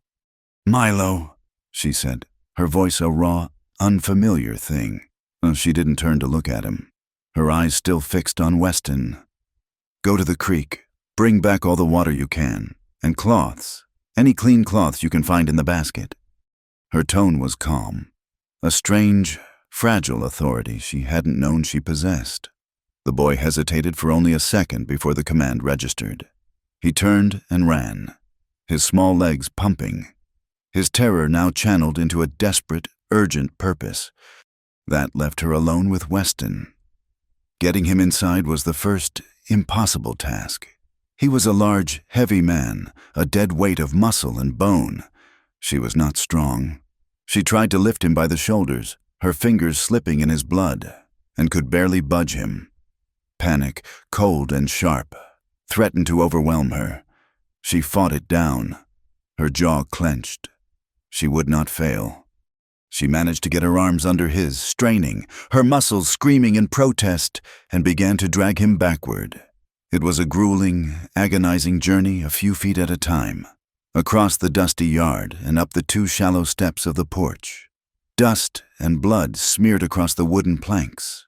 She grunted with the effort, her breath coming in ragged sobs, tears of exertion and despair streaming down her face. By the time she got him over the threshold and onto the floor of the cabin, she was trembling and utterly spent. She collapsed beside him for a moment, her chest heaving. He lay on his side, his face pale as ash beneath the grime and blood. The gash on his shoulder was deep and ugly, still oozing blood, but it was the wound on his head, a dark, matted patch where Jed's club had struck. That terrified her the most. Milo returned, his arms laden with dripping cloths, his face streaked with tears but his eyes wide and determined. Together, in a clumsy, silent partnership, they began the vigil. The first day bled into the first night. Ella worked with a frantic, focused energy born of sheer terror. She knew nothing of medicine, only what common sense and a desperate will to keep him alive could teach her. With Milo's help, she managed to roll Weston onto his own large bed. She cut away his blood-soaked shirt, her stomach churning at the sight of the deep wound in his shoulder, remembering tales of how her grandmother had tended to farmhands. She heated the tip of a knife in the fire until it glowed red and, with a prayer on her lips and tears blinding her, she seared the edges of the worst cut to stop the bleeding. The smell of it made her gag, but the bleeding slowed. She cleaned his wounds as best she could with precious water and whiskey from a bottle she found high on a shelf. She bandaged him with strips of cloth torn from her own petticoat. Then the fever came. It started as a slight warmth to his skin, but quickly escalated into a raging heat that seemed to be consuming him from the inside out. He began to mutter, his head thrashing back and forth on the pillow, his hands clenching and unclenching. He was trapped in a dark, violent world she could not enter. Her life shrank to the small, desperate circle of his sickbed. The sun rose and set outside the window, but her time was measured in other ways, in the changing of the cool compresses on his forehead, in the struggle to force a few drops of water between his cracked, feverish lips, in the dwindling pile of firewood. She sent Milo out to gather more, to check the chicken coop, to keep some semblance of life going while she fought the death that was trying to claim the cabin. The nights were the longest, with Milo asleep on the cot. The only sounds were the crackle of the fire, the howling of the wind, and Weston's ragged, shallow breathing. In the deep, Lonely hours before dawn, with exhaustion gnawing at her bones. She began to talk to him. The words she had never dared to think, let alone speak, spilled from her in a raw, whispered torrent. "You can't go," she whispered, her voice hoarse as she bathed his face with a cool cloth. "You can't. Milo needs you. I need you." She told him everything, her voice a constant, low murmur in the firelit dark. She told him how his silence had been a greater comfort than any words. She told him about the flower, how seeing it pressed in his book had felt like the sun coming out after a long winter. She confessed how she had started to feel safe in the valley, a feeling she hadn't known since she was a little girl. "You're the strongest person I've ever known. Weston Kane," she murmured, her hand resting on his uninjured arm, as if she could will her own strength into him. "You stood against them for us. Now you have to fight this. You have to stay. You don't get to save us just to leave us alone. Don't you dare." Her words were pleas, prayers, and sometimes angry demands, hurled into the void of his unconsciousness. She was no longer just his nurse. She was his anchor, trying to hold him to the world of the living with the sheer force of her will. The third night was the worst. His fever spiked, and his breathing became a faint, rattling whisper. She thought she was losing him. She sat by his bed, holding his large, limp hand in both of her small ones, and simply wept, her quiet, hopeless sobs the only sound in the room. She had fought so hard, but it wasn't enough. The storm had come back and was finally going to claim him. She fell into a fitful, exhausted sleep in the chair beside him, her head resting on the edge of his mattress. She woke with a start to the pale, gray light of dawn filtering into the cabin. The fire had burned down to embers. The room was cold.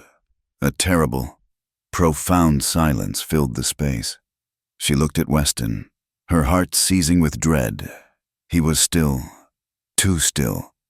She reached out a trembling hand to touch his forehead. It was cool. The fever had broken.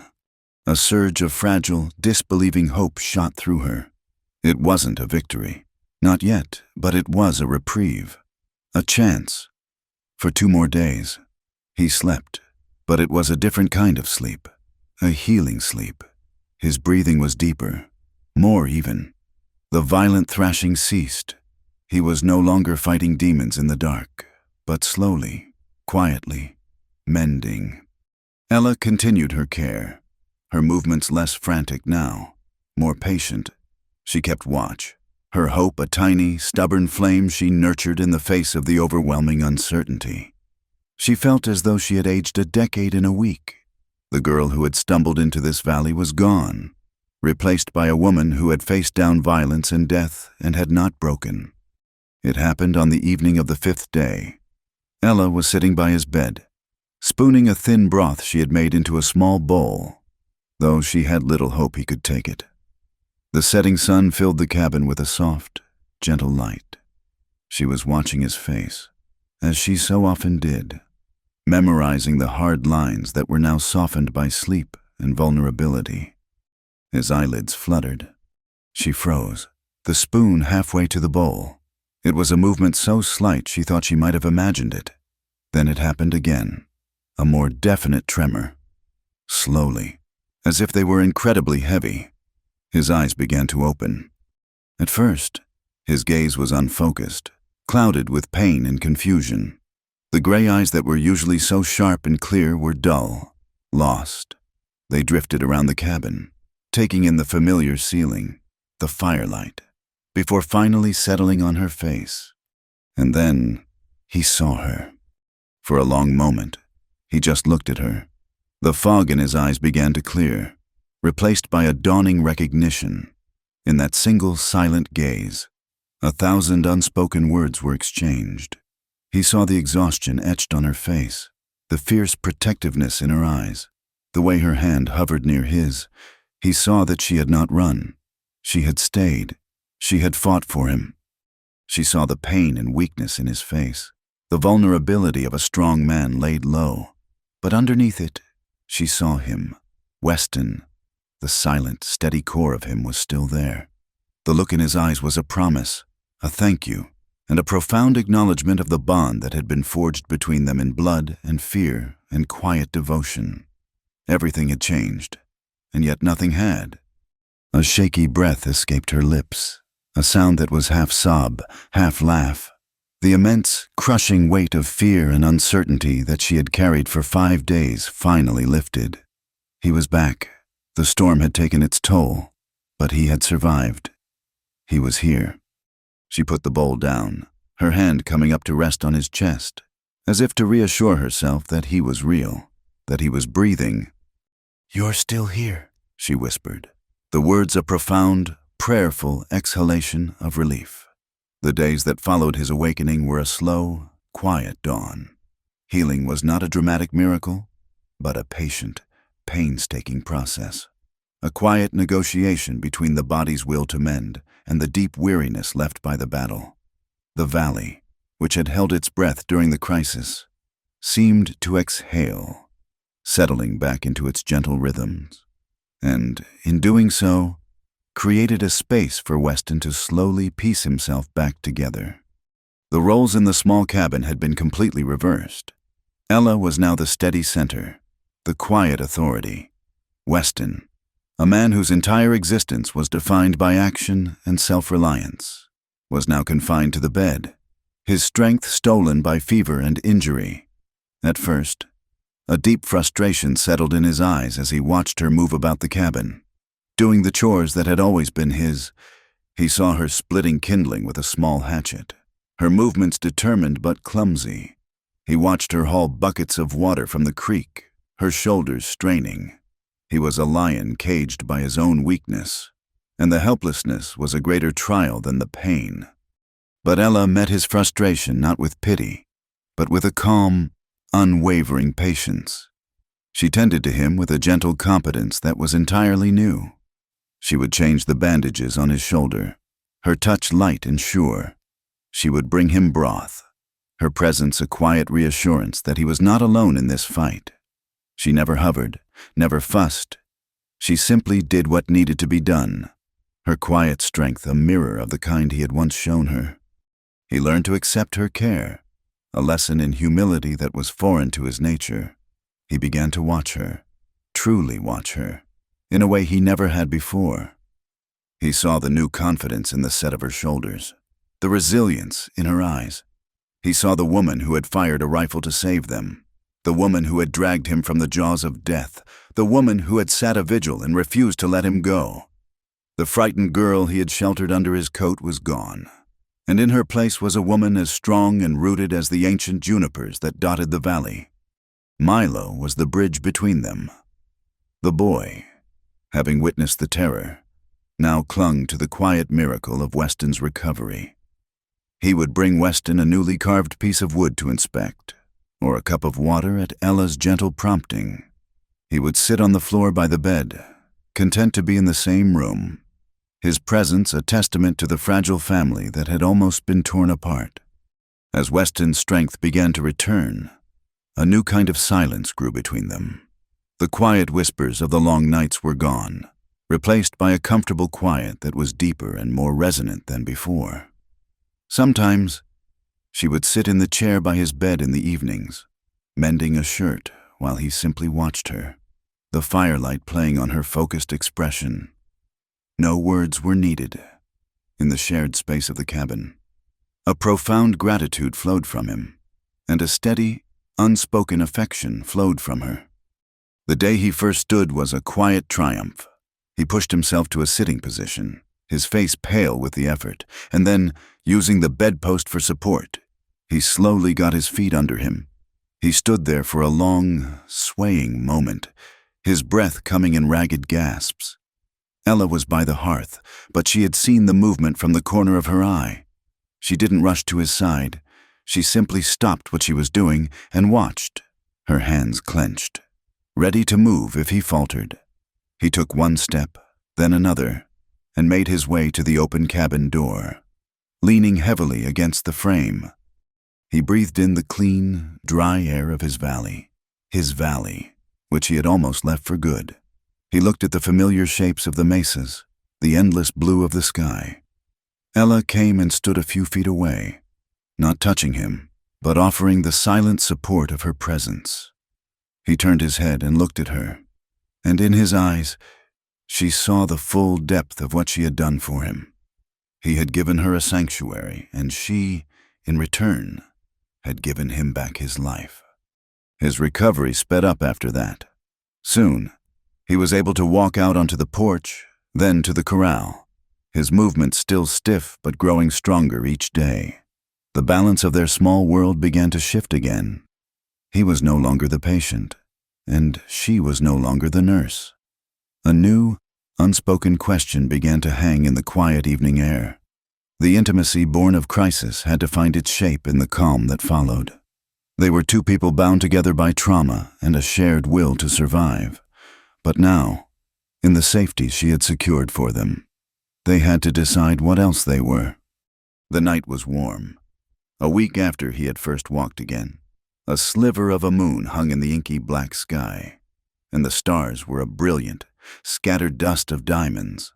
The wind was a soft whisper, carrying the scent of sage and dry earth. Milo had fallen asleep long ago, his quiet breathing a peaceful rhythm from inside the cabin. Weston sat on the top step of the porch, his back against a post. He wasn't doing anything, just looking out into the vast, quiet darkness. He had been out there for an hour, a silent, solitary figure. It was as if he was waiting, not with impatience, but with a deep, settled calm. He was leaving the next move, whatever it might be. To her, Ella's heart was a gentle, insistent drum in her chest. She had spent her life reacting, running, hiding, fighting back out of necessity. Every major decision had been forced upon her by circumstance. But tonight, there was no threat, no danger. There was only this quiet man and the vast, peaceful night. For the first time, she had a choice, a real one, born not of fear, but of feeling. She opened the cabin door. The soft creak it made was the only sound. He didn't turn his head, but she knew he was aware of her. She stepped out onto the porch, the rough wood cool beneath her bare feet. She walked over and stood beside him, her dress brushing against his arm. She looked at his hands, resting on his knees. They were large, calloused hands, capable of such brutality and such gentleness. They had fought for her, and he had used them to carefully preserve a single, fragile wildflower. She reached out, her own hand trembling slightly, and laid it gently on his. His skin was warm and rough. He didn't move, didn't react, but she felt a subtle tensing in his muscles, a quiet acknowledgement of her touch. The words came in a whisper, a breath of sound almost lost to the night. "It's my first time." She paused, gathering her courage. He still didn't look at her, his gaze remaining on the dark horizon, giving her the space to find her words. Not like you might think," she continued, her voice so soft he had to strain to hear it. "I mean, it's the first time for me, with real feelings. The first time that it's my choice, the first time it isn't part of a bargain or something to be afraid of." She had laid her scarred past and her fragile, hopeful heart bare in those few, simple words. She had offered him the most vulnerable part of herself. Now, he finally turned his head. He looked at her, his face half lit by the faint, silvery starlight. His gray eyes were clear and deep, and in them, she saw no pressure, no expectation, no hunger. There was only a profound, quiet understanding. He saw the immensity of the gift she was offering, the trust it represented, and he honored it with a response that was the purest form of respect she had ever known. "Then you lead," he said, his voice a low, soft rumble. With those 3 words, he handed her all the power. He, the rescuer, the protector, the man who had led her out of the desert, was now offering to follow.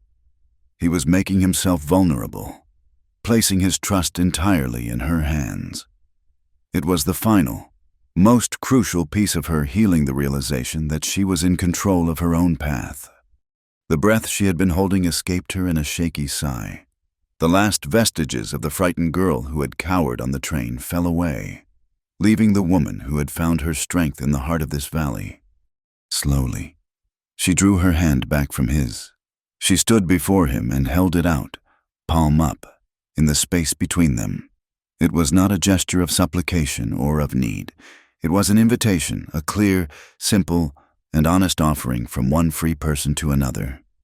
He looked from her outstretched hand to her face, his eyes holding hers for a long, silent moment. Then, with a slow, deliberate motion, he lifted his own hand and placed it in hers. His large, rough palm settled into her smaller, softer one. His fingers gently closed around hers. And that was enough. The hand that had been offered and taken in the starlight was not withdrawn. In the days that followed, it was as if that single, quiet point of contact on the porch had redrawn the map of their world. Nothing was said of it. No words were given to the moment that had passed between them, a moment of such profound, quiet gravity. Yet, its effects rippled through the fabric of their everyday lives, changing the texture of the silence, the meaning of a glance, the weight of a simple, shared task. Love, as it was written about in the few tattered books and magazines that made their way into the wider world, was a thing of grand pronouncements, of flowery poetry and dramatic, sweeping gestures. It was a language Ella did not know and Weston would never speak. Theirs was a quieter dialect, a language spoken not with the tongue, but with the hands, the eyes, and the steady, rhythmic beat of a life being built together, one small, solid piece at a time. They did not speak each other's names often. The names were tools, used for practical purposes. Weston, the bucket is full. Ella, could you fetch the salt? But on the rare occasion, a name was spoken without a task attached to it. It held a new resonance. One morning, as she stood by the window watching the sunrise, he came to stand beside her and said, so quietly she barely heard it, Ella. And when she turned to look at him, the simple sound of her name in his mouth was more tender than any sonnet. Their days fell into a seamless rhythm, a song without words. The mornings began not with an alarm, but with the shared consciousness of the other's stirring. If he rose first, she would wake to the smell of coffee already brewing and an extra log crackling on the fire, a silent invitation to the warmth. If she was the first to wake, he would emerge from the chilly air of his small, partitioned sleeping space to find a bowl of hot oatmeal waiting on the table, the steam rising like a prayer in the dim light. They were small, unspoken offerings. I was thinking of you. Your comfort matters to me. The little tin cup on the table became a kind of altar to their quiet understanding. Ella had replaced the withered Indian paintbrush with a hardy sprig of purple aster. Each morning, without discussion, one of them would carefully pour out the old water and refill the cup from the bucket of fresh creek water. Sometimes it was him, his large, rough fingers surprisingly gentle as he handled the delicate stem. Other times it was her. The simple act, a small moment of meditation before the day's work began. They were tending to it together, this small, living symbol of the beauty they had found in this harsh place. It was a shared duty, a silent promise to keep this fragile thing alive. The work of the ranch continued, but it was no longer his burden and her repayment. It was their shared labor. One afternoon, they worked together to restretch a piece of cowhide over a broken chair seat. He did the hard pulling, his muscles straining as he stretched the wet hide taut, while she followed with the hammer and tacks, her movements quick and precise. They moved in an easy, synchronized orbit around the task, their hands often brushing as she passed him a fresh tack or he shifted the frame. The contact was no longer a jolt of surprise, but a familiar current of warmth, a casual intimacy that spoke of deep comfort and trust. "Hold it there," he would say, his voice a low rumble. "Like this," she would ask. "Just like that," he would confirm. And in those simple, functional exchanges, Whole volumes were spoken. "I trust you. We are a team. I can rely on you." The evenings, which had once been a time of quiet, solitary reflection, became a time of shared peace. They would sit at the table, the firelight casting dancing shadows on the log walls. He might be meticulously cleaning his rifle, the soft scrape and click of the metal parts a soothing, mechanical sound. She might be grinding corn for the next day's bread, the rhythmic back and forth of the pestle a steady heartbeat in the cabin's quiet. They didn't feel the need to fill the silence with chatter. The silence itself was full. It was full of the day's shared work, of the unspoken understanding that had passed between them over the breakfast table, of the simple, profound comfort of knowing the other was there, a solid and dependable presence in the vast, lonely wilderness. This was a different kind of companionship than she had ever imagined. It wasn't about being entertained or distracted. It was about simply being together and finding that to be more than enough. Milo, the quiet observer, blossomed in this new atmosphere of settled peace. The fear that had haunted his young eyes after the attack slowly receded, replaced by the easy confidence of a child who knows he is safe. He was the chord that tied their two quiet melodies together. He would sit between them, leaning his head against Weston's leg as he listened to Ella hum a half-remembered tune. He was the recipient of their shared affection, a living testament to the family they were becoming. He would take Ella's hand to show her a strange beetle he'd found, and then take Weston's hand to lead him to the same spot, naturally and without question assuming their connection. One bright, clear afternoon, the sky a brilliant, cloudless blue. Ella and Weston were replacing a rotted post in the corral fence. It was the same fence where Milo often sat, the same fence that represented the boundary of their safe, small world. They worked in their usual easy rhythm, he digging and setting the heavy post, she holding it steady and handing him the tools. They were unaware that they were being watched. Milo sat on the porch steps, a flat, smooth piece of pine wood in his lap, and a chunk of charcoal from the fire pit in his hand. His small face was a mask of intense concentration, his tongue sticking out slightly from the corner of his mouth as he worked, his small hand moving across the wood. When the fence post was secure, Weston tested it with his full weight, grunting with satisfaction as it held firm. He turned, wiping the sweat from his brow, and saw Milo approaching them, carefully holding his piece of wood. "What have you got there?" Milo Ella asked, her voice soft as she knelt down to his level. The boy didn't speak. He simply held out the wood for them to see.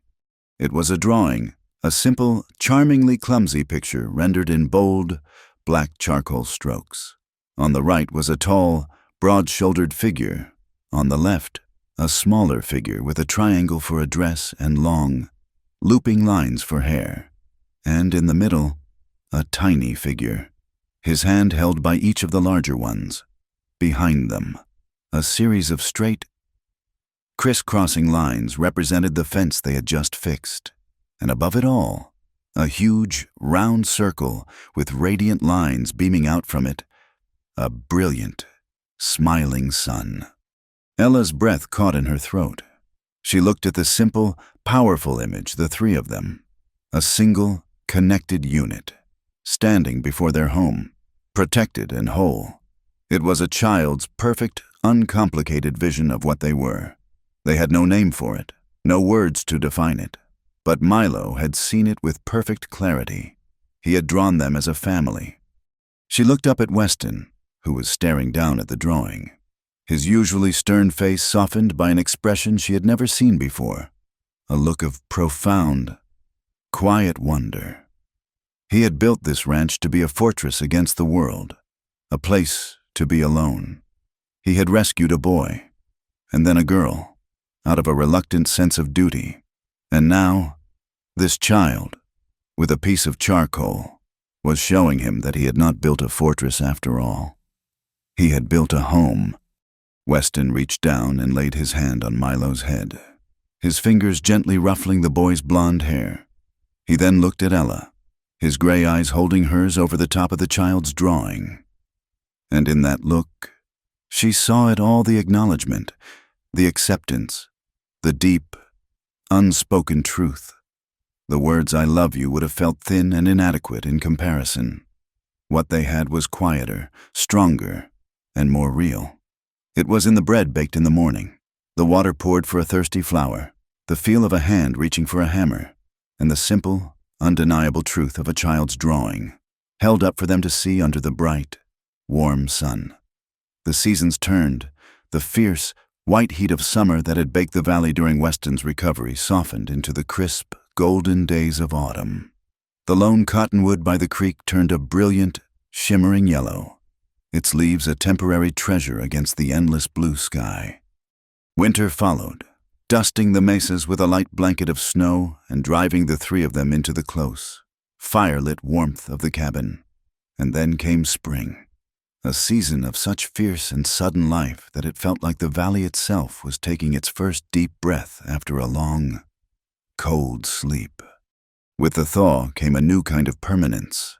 The fear of pursuit, which had lingered like a phantom limb, had finally faded. They were too remote, too forgotten. The world outside had moved on, and in their isolation, they had found not a prison, but a kingdom. The ranch, once a stark outpost of survival, was now a home, infused with the quiet rhythms of their shared life. Ella's vegetable patch, which she had expanded and tended with fierce devotion, was now a lush, orderly square of green, promising a bounty of beans, squash, and corn. The chicken coop was repaired and whitewashed, its inhabitants clucking contentedly. The cabin itself felt different. On the windowsill sat a small pot of wildflowers, and the curtains she had sewn from bleached flour sacks, while simple, softened the harsh light and made the room feel less like a fortress and more like a haven. Weston, fully healed, seemed to have absorbed the valley's peace into his own soul.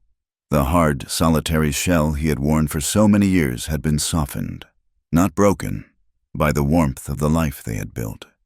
He still spoke little, but his silence was different now. It was a comfortable, companionable quiet. The silence of a man who has nothing to prove and everything to protect. He moved with the same steady strength, but a new lightness had entered his step.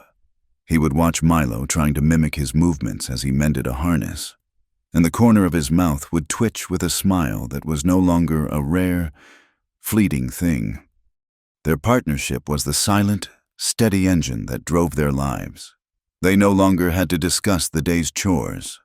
They simply knew.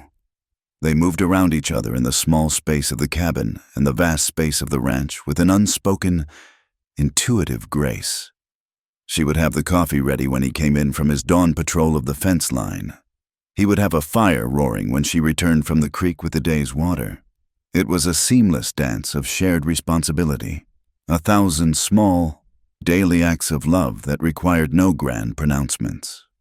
The love was in the way he would leave a perfectly ripe wild plum on the table for her, knowing she loved them. It was in the way she took the time to mend the collar of his favorite shirt, reinforcing the worn fabric with tiny, invisible stitches. It was in the way their hands would meet for a brief, warm moment when he passed her a tool, a touch that was both practical and profoundly intimate. One afternoon, a late spring sun warming their backs, they were working together to clear a stubborn patch of mesquite from a small pasture. It was hard, thorny work. He would use the heavy mattock to loosen the stubborn roots, his muscles bunching and releasing in a powerful rhythm. She would follow with a smaller hoe, pulling the dislodged roots from the soil. A particularly stubborn root refused to yield. Weston set his feet, grunted, and put his full weight into a final, mighty swing. The mattock bit deep. The root gave way with a loud crack, and he stumbled forward, off balance, landing in a heap in the soft, freshly turned earth.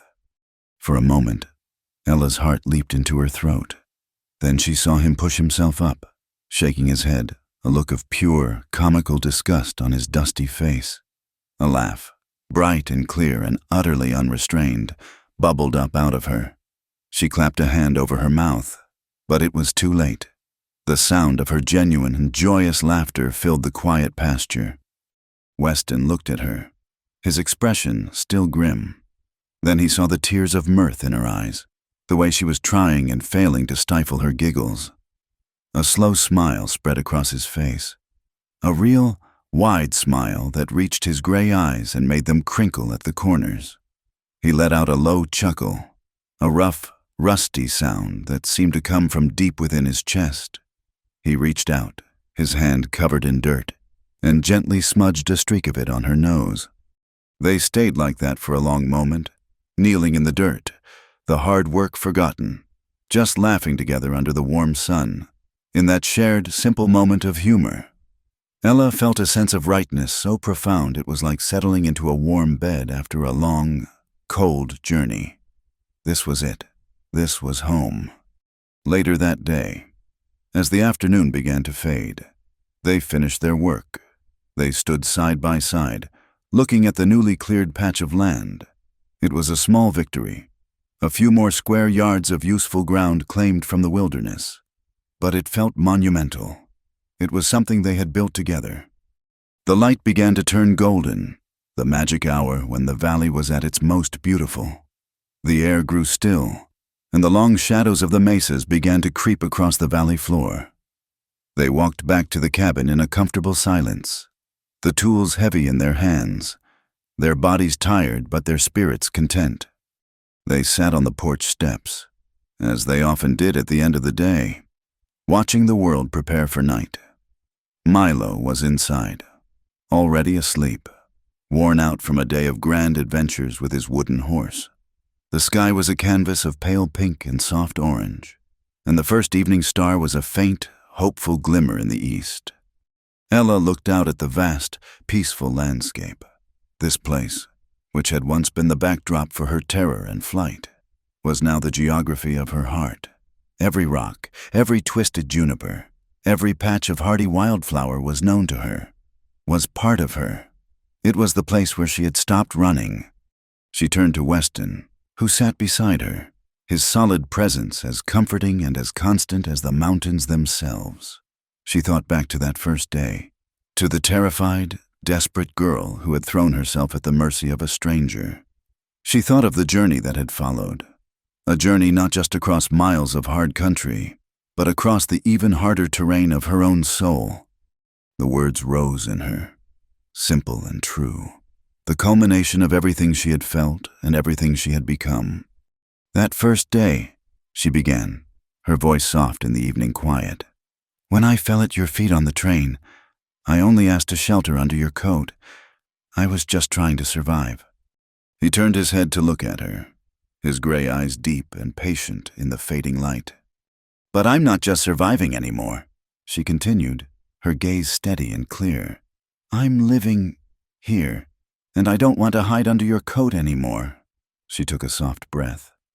Now, I just want to stand beside you.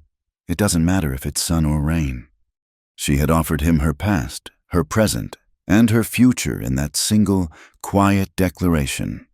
It was her truth, spoken freely and without fear. Weston did not speak. Words were not his way. His answer was in the slow, deliberate way he reached out and took her hand.